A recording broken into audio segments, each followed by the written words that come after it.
It's called the electric.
And welcome, ladies and gentlemen, to Project Console, episode 26.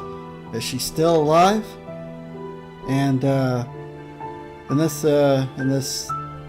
podcast, we will be talking about our history with E3 as well as the potential future, or what we wish E3 could become. But before we get into that, I'd like my panelists to introduce themselves, starting with Jewel. Welcome everyone to Project Console. I'm Juliet Lemingstar, and how many people are going to be missing E3? This is Mr. Red Fox, and owner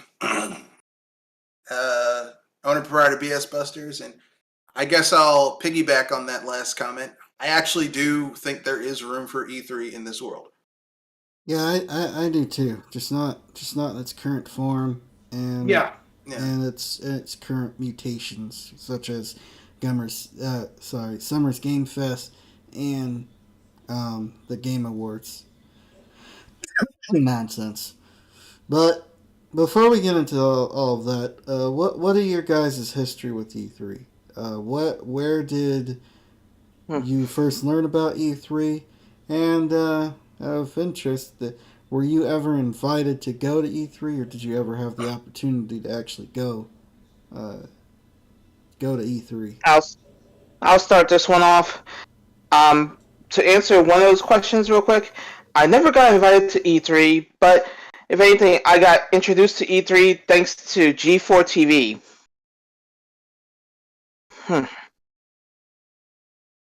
And that was way back. Oh, okay. Go ahead, Mr. Red Fox.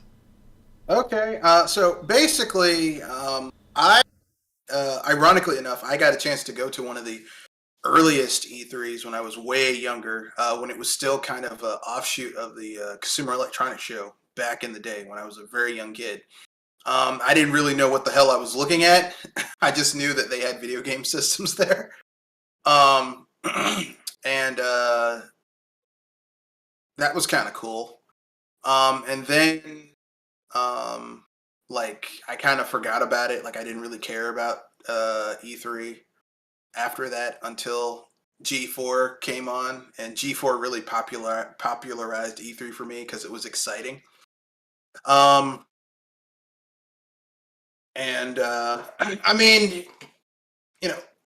I know everyone has their own little interpretations and ideas of what E3 is, but as a business owner, like, I've been to conventions where, there needs to be a place where people who are in certain niche industries can come together and swap stories and experiences and talk business and stuff like that. And E3 kind of used to be like that in its early incarnations, and then over time it became like more bombastic and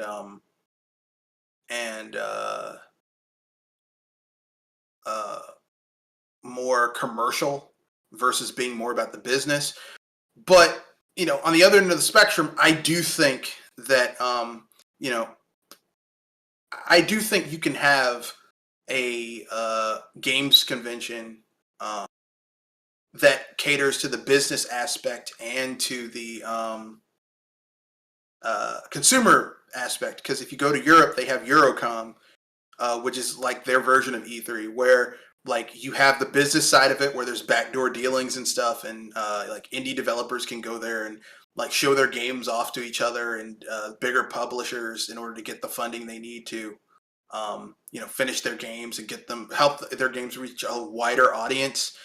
And then you have the more consumer aspect where you can buy a ticket and go and play demos of stuff that's coming out or came out shortly. So I do think there is room for E3. I just think that they should have been making the changes. Current iteration is not working. Well, they should have been making the changes to make E3 more open and open to the consumer, right? Well, more open and more accessible to both the businesses, like the indies and the mid-tier developers. Because, I mean, E3 consistently has become, over the years, more or less the big three show. And you don't, and the big three console manufacturers, the big three third party publishers, and then like the mid tier publishers and the indies fall through the wayside. And that's not really what should be showcased at E3. I know that's where the money's coming in, and E3 is a business, but there needs to be, you need to be able to balance it out for everyone and not just only focus on the people who are making you buku cash. So, Yeah. I mean, I hate to say this, E3 needs to be like the NFL. No, the irony about the NFL is that it's run like almost all the NFL teams are owned by rich white people. But if you really look at the business model of the NFL, where basically all the money is put into a huge pot, and then a part of it is cut out and then redistributed to the lowest performing teams, that's like the model of socialism. And E3 needs to be like that, where yeah, Sony, Nintendo, Microsoft, EA, Activision, Ubisoft, basically come in there and spend huge amounts of money to set up an event, but then some of that money gets funneled down so that indies and mid tier developers get a boost to their showcase. Because you cannot, a healthy industry doesn't have one or two or three big players and then all the little people are just gone. You can't have a healthy industry like that.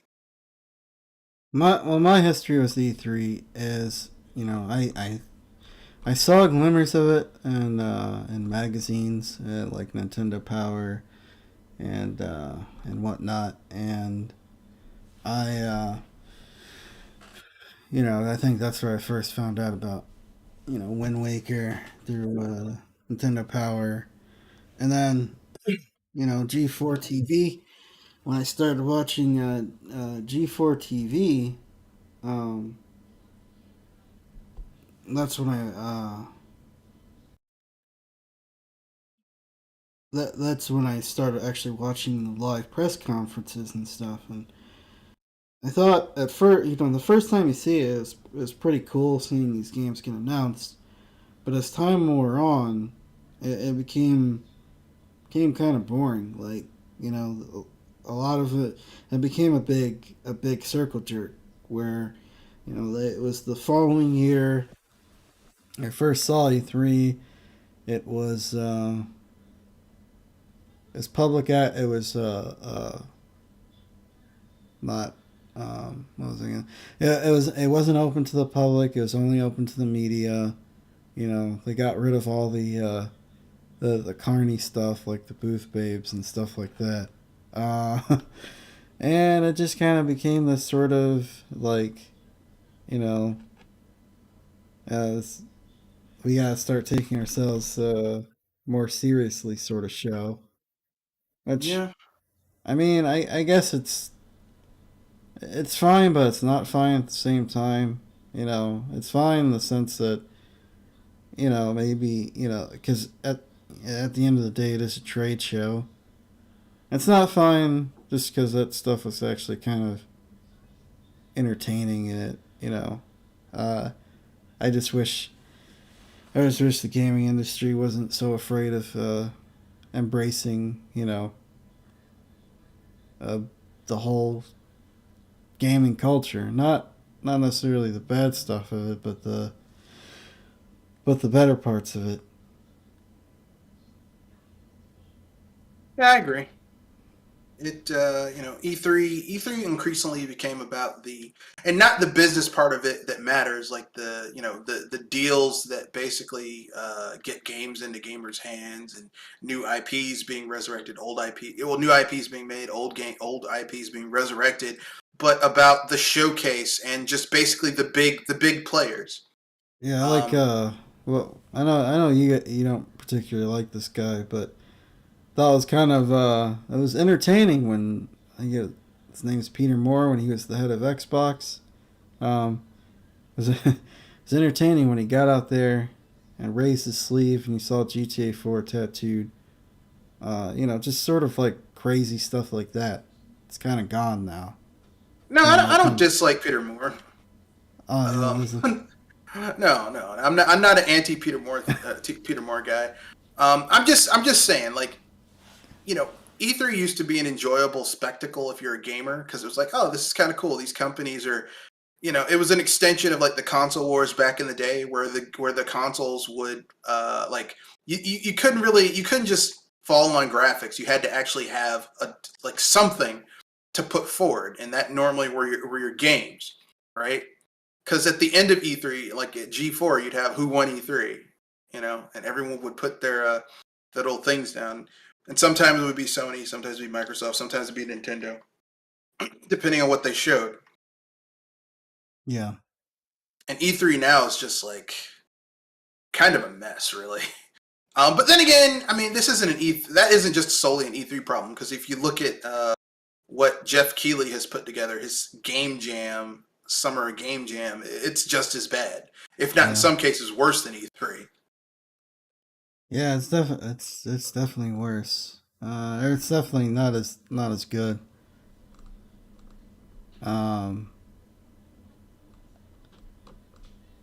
Yeah, I remember.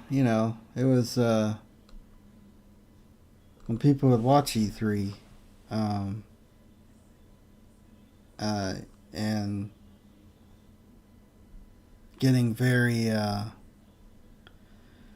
watching YouTube videos after the shows and watching everybody's take on it, and especially remember what were some of your favorite moments when you think back to E3? I mean, I remember when they showed Twilight Princess and how that was really exciting for Nintendo. I remember when Sony gave the price of the PS3. Oh yeah, that was a good. Oh boy, that number, $599 US. It's like, oh god, you shot yourself in the ass. I remember the debacle that was Wii Music. Yeah. And how terrible that was. I remember that was funny to me, though. I can at least see where you're heading with that. No, Wii Music was here's what Wii Music was. Wii Music was the Wii was selling gangbusters. I think it was like at that point it was like 80 million units sold, or like 70 million, like some huge amount, and like Microsoft and Sony were nowhere close.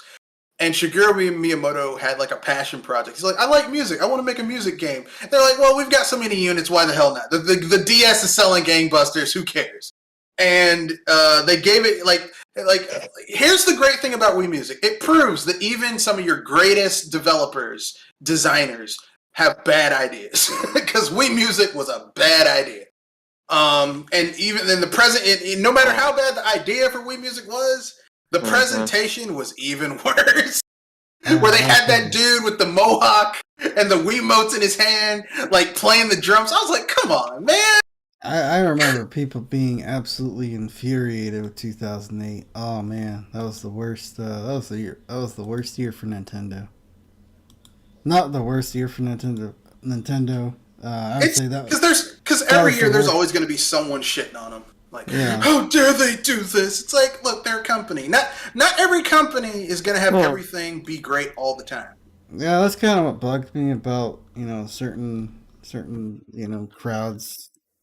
E3, because I remember watching. I think it was a Ubisoft press event, and people were just upset because they were showing some dress up game for girls, and it's like, why are you showing this at your press conference? Like, gaming's a big thing now. Like, there are a lot more people that play games, and not every game they're going to show is going to be for you. Exactly. So, these are companies. They want girls to play games too. Yeah. It's the reason why back in the day there were Barbie games. Yeah. All right?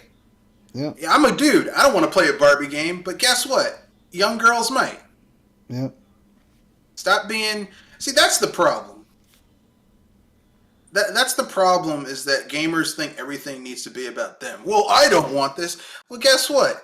Your one purchase. They don't care about your sole purchase.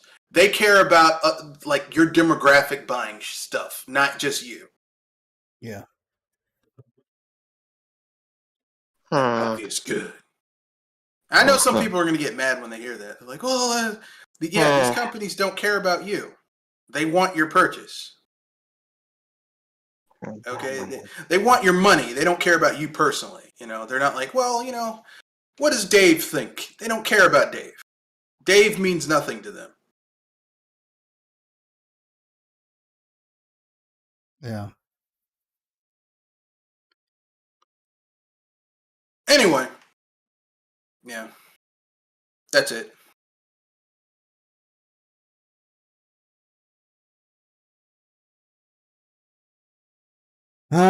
Yeah, my favorite, one of my favorite moments again was like Peter Moore when he came out. So yeah, we're getting GTA 4. Also the dumpster fire that was what was it, the PS3 price announcement. That was pretty, you know, and people went out and bought one. You know, there were people that went out and bought that console for one system. Little game. Yeah. What game was that? For one game, and that was Resistance: Fall of Man. Yeah, but I mean that's a good game.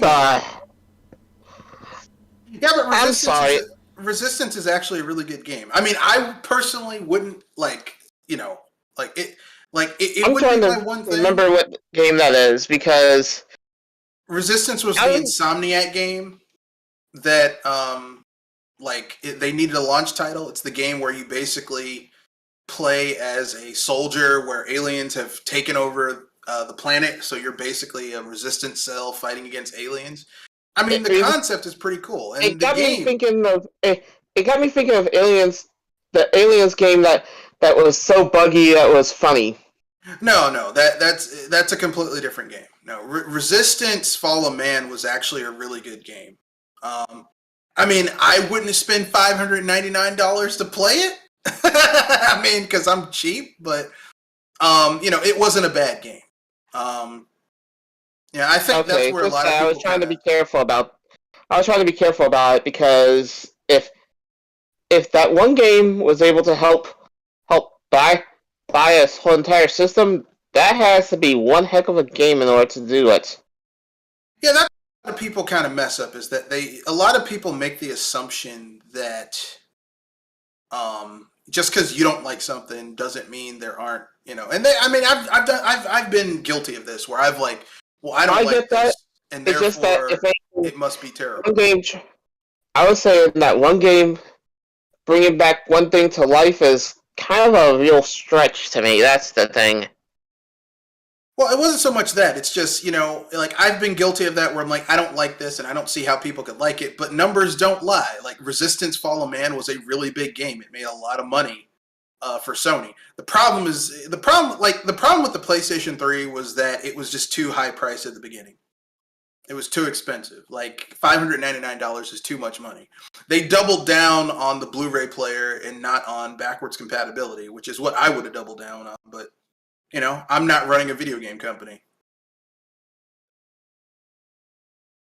Yeah.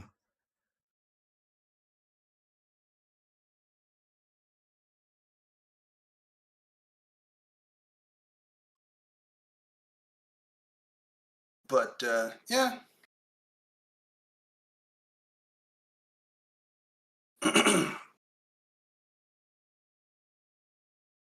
So yeah, but I mean, yeah, I think E3 is definitely like,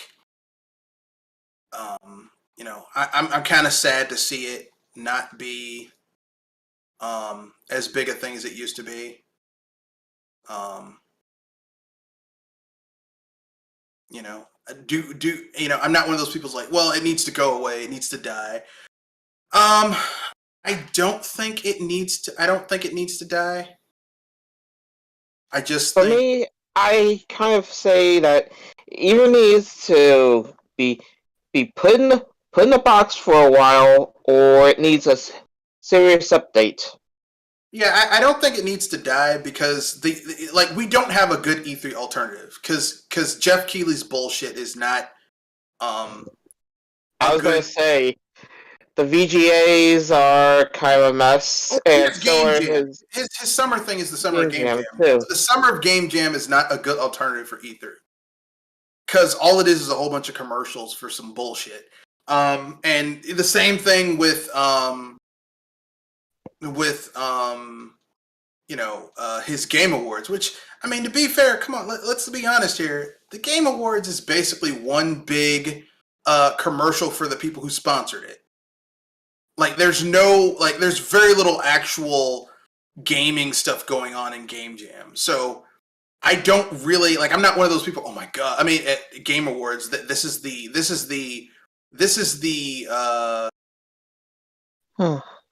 replacement for, For the Electronic Gaming Expo.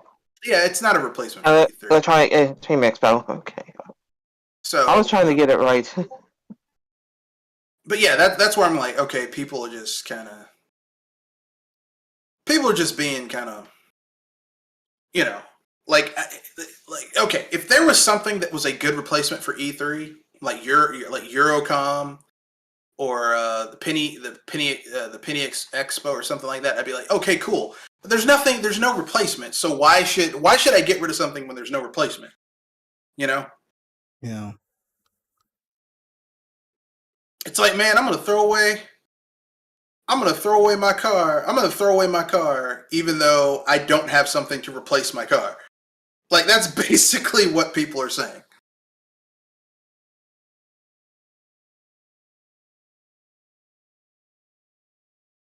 Oh boy.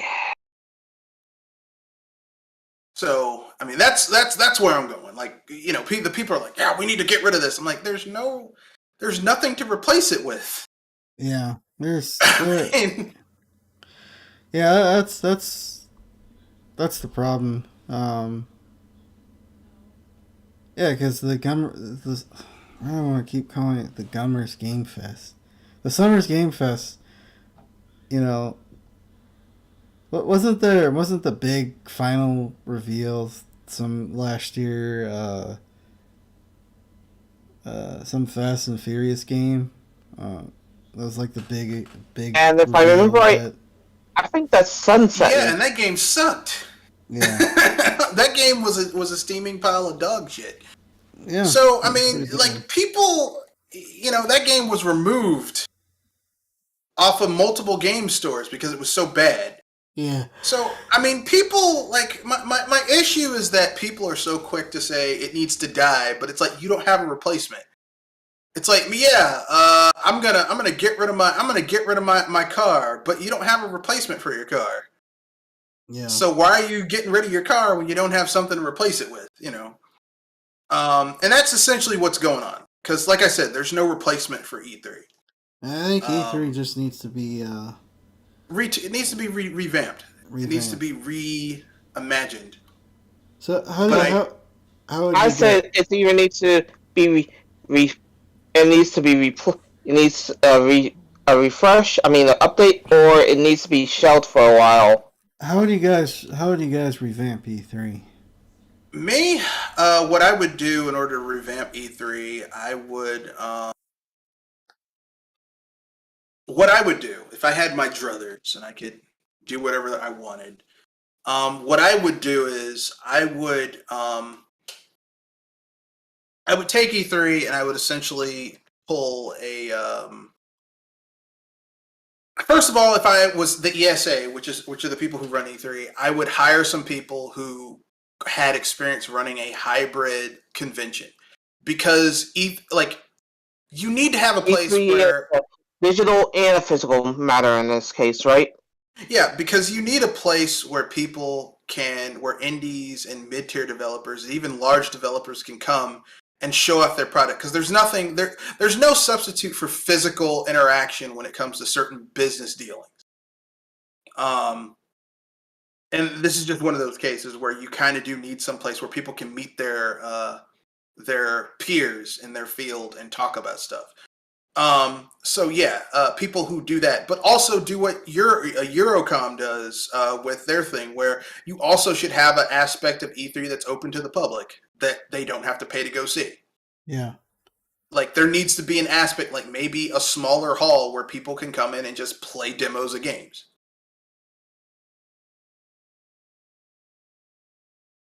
But then also have the aspect of E3 where you do stream a lot of stuff online. Like that would be the best of all three worlds. So you'd have to have someone who's good at running all three of these, or at least a team of people who could run all three of these at the same time. Could they pull it off? I mean, the ESA pulls in a lot of money from their members. But could they have someone who is good enough to kind of bring all this together? I don't know.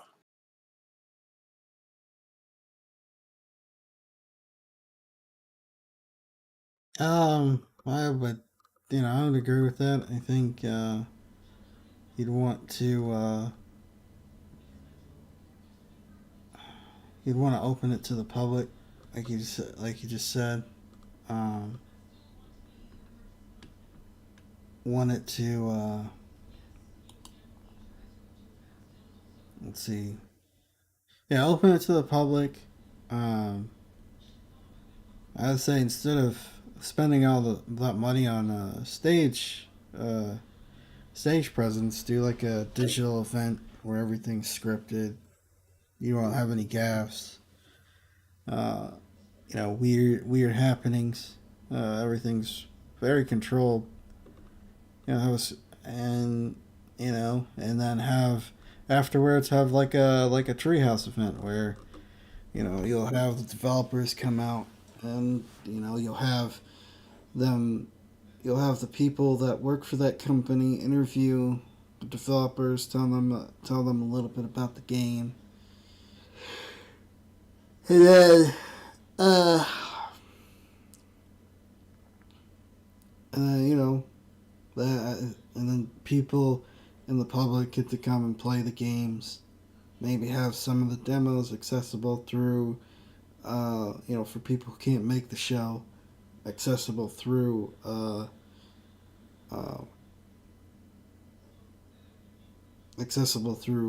downloads or whatever. Uh, Download play. I mean, even if it's like some kind of closed beta thing where you kind of have to sign into a thing or purchase something. Uh, at least you get the chance to be like, especially if you're like an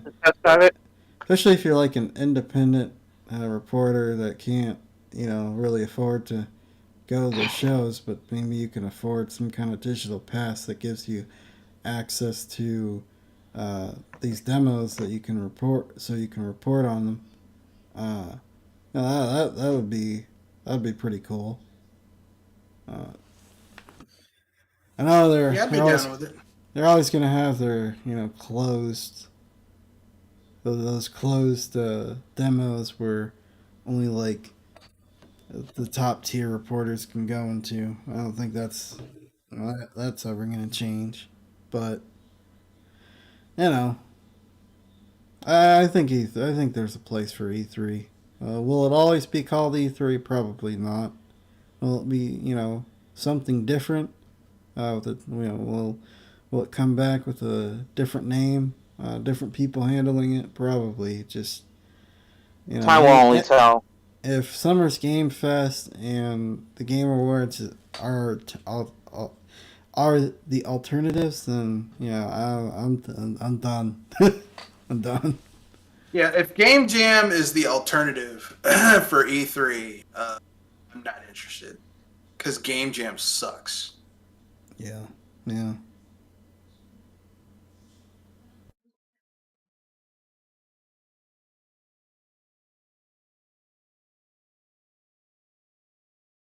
Shit, Jeff Keighley sucks. The only good thing about Jeff Keighley is that he single-handedly um, got Don Metric fired. Yeah, that was pretty funny. That was pretty funny. That was kind of funny. just seeing Don Matrick just like seeing a man's career implode in real time is just it's sad but also kind of funny at the same time. Well, I'm not saying it's priceless. It's sad, but it's also really funny. Yeah, I would say it's priceless because it's rare that such a moment will ever happen again, and it had to happen to one person. Oh no! You can go on YouTube and find a montage of people destroying their careers just by talking. It actually happens far more seeing often. Seeing it live is probably the funny. It's probably the best. But yeah, you're right.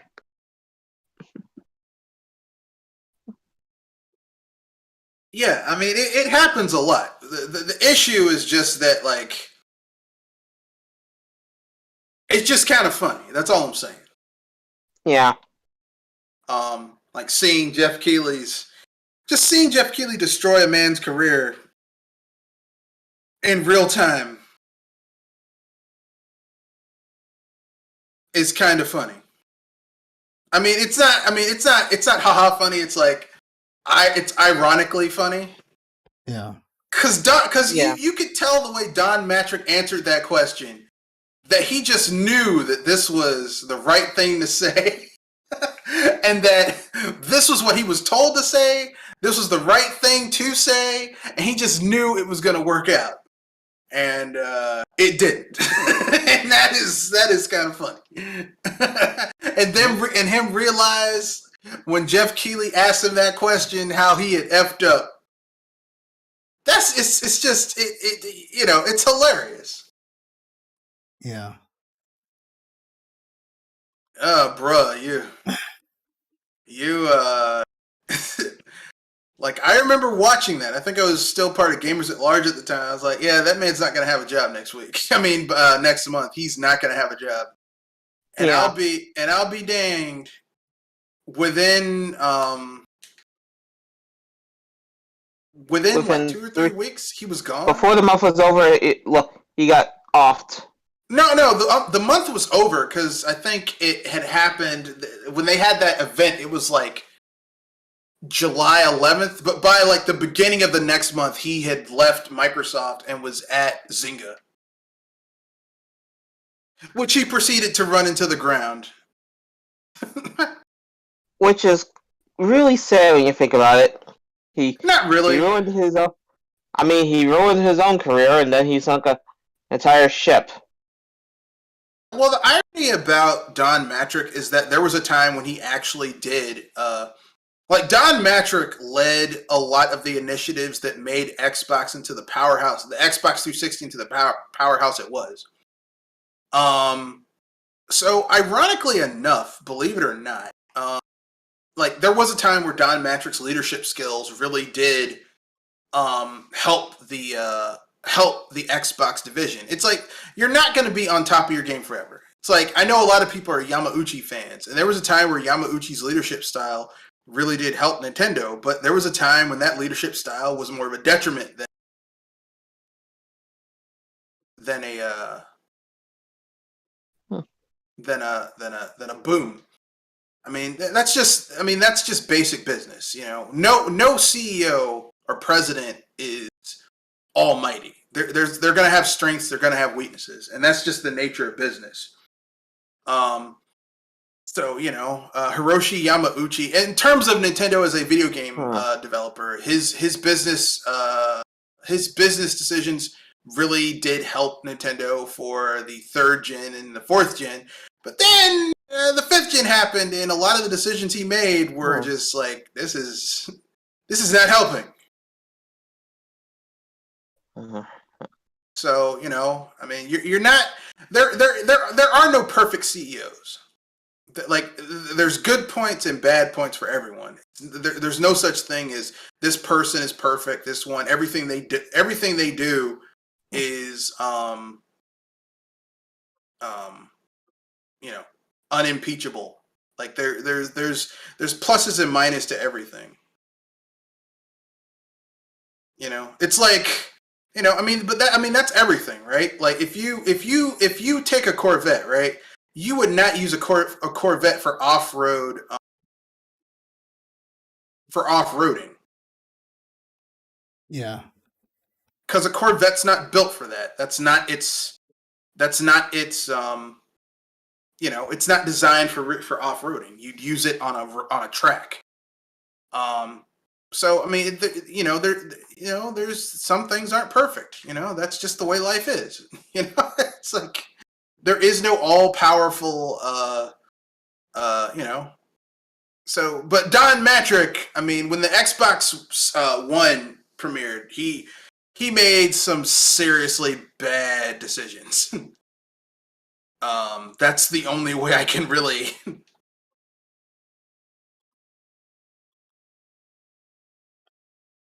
So, the end game for me was 2015. Um, 2015, that was it. There was so much BS. There was so much effery. Oh, I remember that in There a was so sense. much just absolutely like why. There was a lot of just whys. Um, Hmm.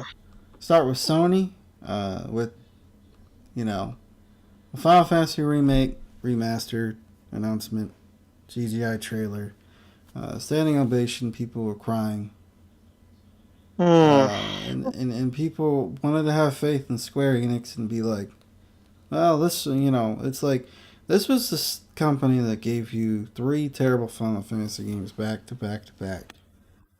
Yep. Final Fantasy 13, 1, 2, and 3. Um, The this first was part of Final Fantasy 15, because remember that game they had to engineer a thing where where the game world was destroyed in order to fix it. 14. Yeah. They had to fix that blunder. Not to mention all the bad financial decisions um, pertaining to, like, say, for example, Tomb Raider. The fact that the game came out, it came out, sold over 6 million. It's considered a financial fit. Was considered a commercial flop. Uh, Yeah, they were well, like, yeah, Square, this didn't sell enough. I'm yeah, like, what was it supposed to sell, man? I mean, yeah, I mean, so you have numerous things that have happened. Uh, Square Enix, and then you have these people that should know damn well better. I can see if you're excited. I would have been like, let's just wait. Let's wait and see. What's gonna happen with this. Um, but they couldn't do that. They couldn't just wait and see. Um, That makes sense, man. so We don't make sense in gaming. Gamers are very emotionally involved in their ties to certain IPs and certain companies. So if you tell them to think of things critically or with a skeptical point of view, they get angry. They call you haters. They're like, well, you know, you're not a real fan. No, no, I'm a fan, but I also realize that this is a company, and a company's purpose is to make money. That's why they exist. If a company thinks they can release a remaster of a game and do the bare minimum and get you to buy it, they'll do that if it means that they have to spend less money to make that game. yep. All right? Companies do not care about you personally. They want your money. Okay? And this is any company. This is Sony, Microsoft, Nintendo, Activision, Ubisoft, EA, all of them. They want your money. Okay? It's about your money.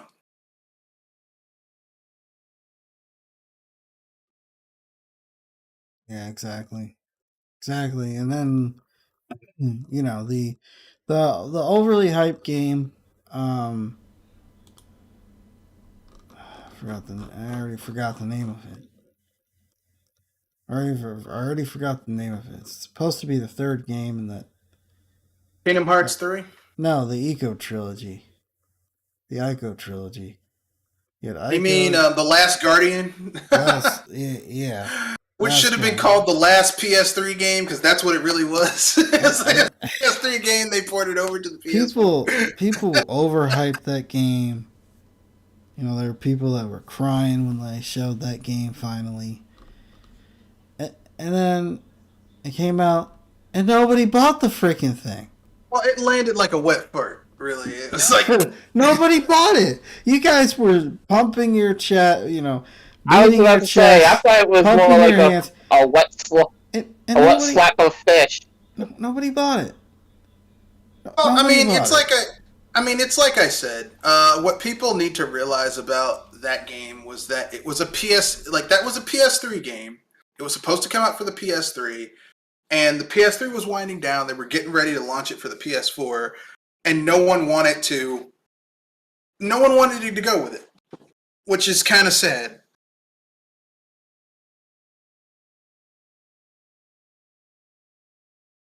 So,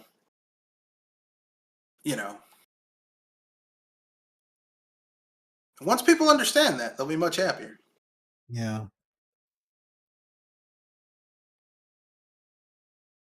So, you know, and I mean, I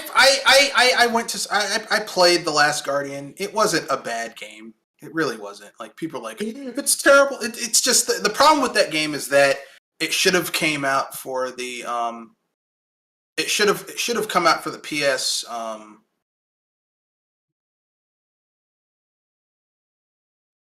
it should have come out for the PS3 and not the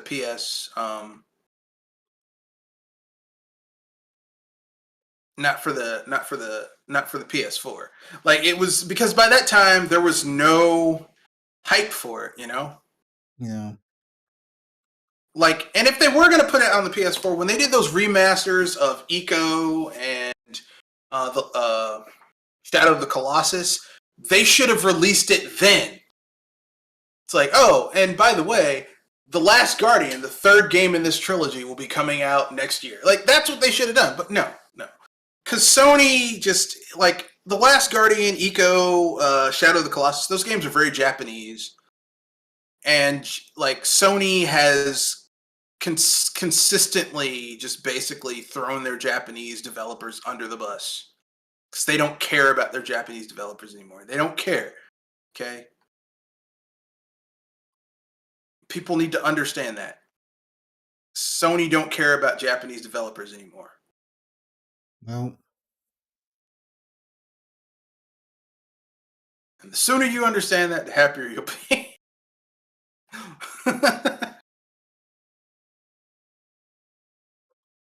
Like, people like, oh no, that's like, there was a time where Sony would go out of their way to support Japanese developers. They don't do that anymore. No, they sure don't.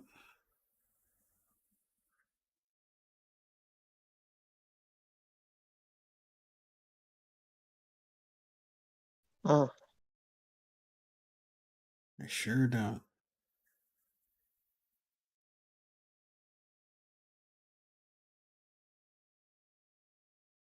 So, you know, like Satoru Iwata used to say, please understand, okay? Please understand that they don't care about you, okay? Sony is not your friend. None of these companies are your friend. They just want your money. Mm-hmm. But Sony especially is very much like they don't care about you, okay? They want your money. And the more your money they get, the happier they are, okay? But they don't, you know, they're not like, well, I wonder what our customers will say about this. They don't care about what your customers will say about it. Uh-huh.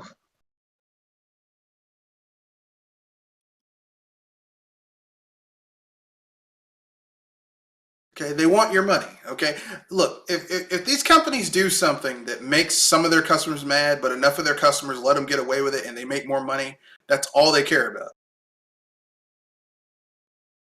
All right. Yeah.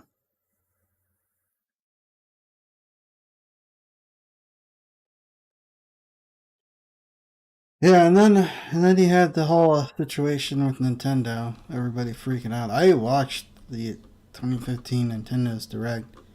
At least. Oh man, that was that was the funniest beep I ever had. With with the salt levels of that conference. Yeah, it wasn't that bad. I Yeah, mean, like the thing is like everyone got angry, but they didn't have anything to show. I like Shit. yeah. I liked I liked the entire presentation, and when I went to find out how others felt about it, I honestly laughed my rear end off. I mean, people, they had, they gave They you showed guys things that release they were date. going to release this They year. gave, yeah, they gave you release dates that for that year, and that's what people are moaning about for forever. It's like, why aren't you giving release dates for these games? I mean, yeah, but people at that point, people were They losing were. patience. They were losing patience on Nintendo. Okay, they were Yeah, losing Mm-hmm. patience on the Wii U. yeah, All right, Right. and they wanted an excuse to bitch and complain about stuff because that's what gamers do. Gamers like bitching and complaining Mm-hmm. about the wrong things. yeah. They moan and it's just what it's just how it is. I mean, eh, what are you gonna do except just play your games and ignore the nonsense? All you really can do, really, to be perfectly frank. I mean, what are you supposed to do? Just you just gotta deal with it. Like Adam Orth said, hashtag deal with it. Yeah, you just gotta deal with it. You're not gonna look. There is no perfect console. Every console has issues. There's no perfect product. Every product has issues. Some products have less issues than others. Some products have more issues than others. But there's no such thing as this thing is perfect. There just isn't. Okay. I own like almost all the ninth gen consoles except for a PS4. And I can tell you right now, there's issues with all of them. Okay, there's issues with the Switch. There's issues with the Xbox Series X.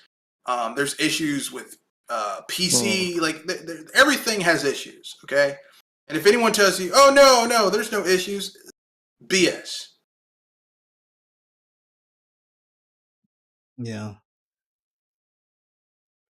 yeah, Okay, there's issues Literally. with everything. All right. There's no such thing as a perfect console, except for maybe if you Mm-hmm. have one of those Atari clones that just plays Pong and that's it. Because that's all it's designed to do that one thing really well, and that's what it does. yeah.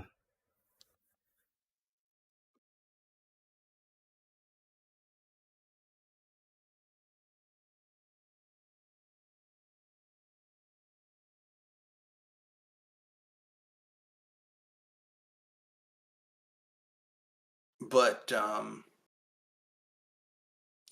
like there's no such thing as this is perfect, this is unimpeachable, this has no issues because everything has issues. You know. Yeah. um,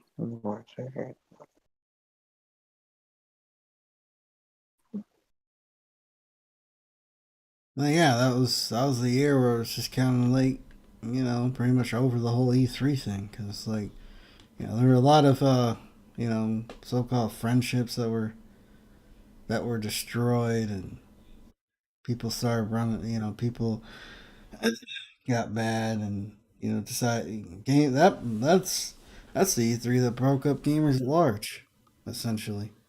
and gamers at large was breaking up anyway. It's just people wanted that was a convenient excuse. Yeah, yeah, it was. It was a convenient excuse. Um, because people want to do their own thing.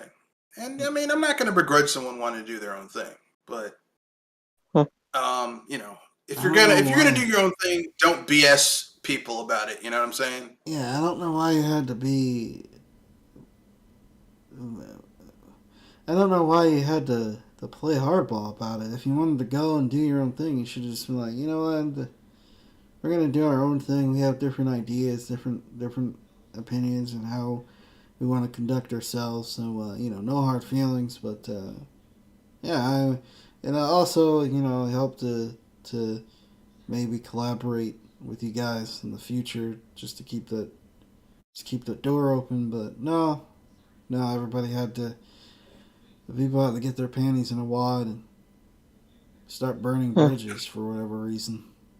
Yeah, a lot of people showed their asses. Yeah, I don't do So that. that's just I mean, but that's life. You know. Yeah, yeah.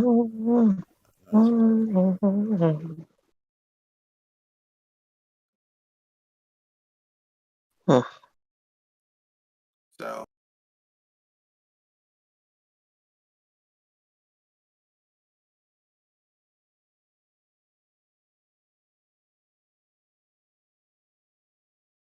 anyway, yeah, Anyway, E3. yeah, There is room for E3, and people are like, no, E3 needs to go away. I'm like, look, there needs to be a big gaming convention. All right, for people who are in that industry to be able to talk about gamery type stuff and make like reinforce those relationships and stuff like that. There needs to be that type of interplay, you know. But that doesn't mean that there isn't other stuff going on, because there is. But no, Jeff Keighley's summer game jam shit is not a worthy successor. Substitute. Well, it's not a worthy successor to E3.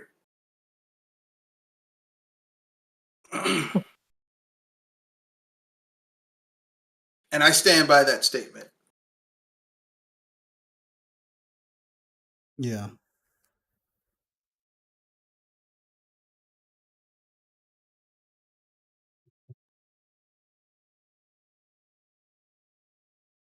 But anyway, that's my own personal opinion. I could be wrong. Now tonight was a little short. Is there anything else you guys like to talk about before we wrap things up?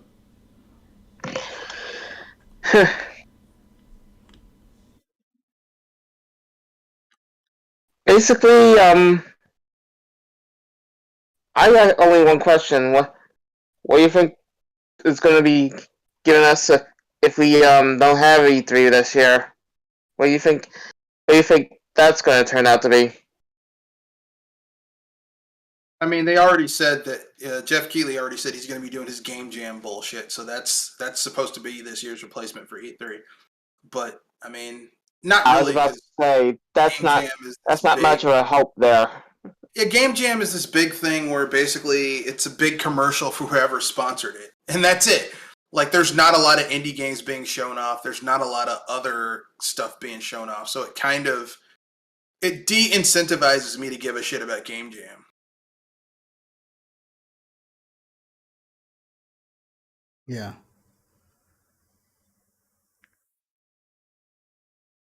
But that's my own personal opinion. I know everyone um, Hmm. everyone has their own little agreements or disagreements with it. For me, I say it could have been worse. Oh boy, it could have been worse.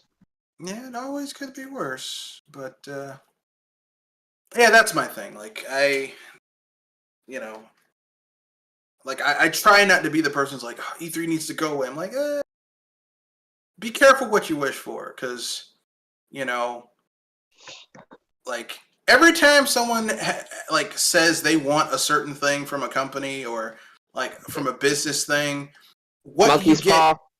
yeah, what you get is not necessarily like. I remember when everyone was like, Nintendo needs to get with the times. They need to be like Sony and Microsoft. Well, now they are like Sony and Microsoft. They're charging people for a mediocre online. Mm-hmm. They're preventing people from having an easy and accessible way to play retro games for Mm-hmm. in favor of basically renting these games out to you at exorbitant prices in a kind of a half-assed way to get access to these games, just like Microsoft. Well, not Microsoft so much, but Sony. And it's not necessarily what you would call the best thing in the world, but that's what people wanted. They wanted them to be like the other ones. Yeah. You know, it's like that old saying from the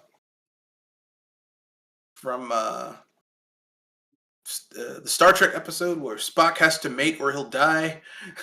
It's like what sometimes having something and wanting something and having something are two completely different things.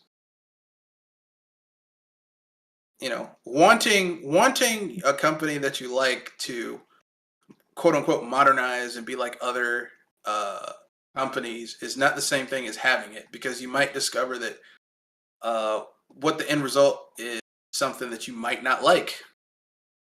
Oh yeah. And that's not just a business thing, that's life in general.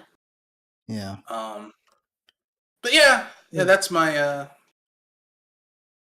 that's all I gotta say. All right. Well, I know it's a shorter show than usual, but it's all right. Would all like to give your sign offs, and we can call this one a night. All right. Thank you, ladies and gentlemen, for joining us at Project Console. We will see you next time at 7:30 p.m. Tuesday. Or if you're a Flip Fox, join us for the BS Busters.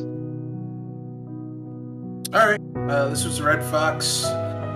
Under Pride and BS Busters, like Jewel just said, BS Busters every Wednesday and Saturday, 7:30 to 9 o'clock. I had a video upload premiere at 7:30 today where I basically talk about my first impressions of Koromon. And all I'm going to say is this. If you like Pokemon, but you think it's stagnant and lazy, I think Koromon might scratch that itch of a Pokemon game, but not stagnant and lazy. So, there you go, folks. Enjoy. I think I have some other videos I'm going to be making later on this week about all types of interesting things. But I'll get more into that later. So, yeah, that's it. Alright, and this is Kanoshi Abominito. Thank you for listening to Project Console. Is she still alive?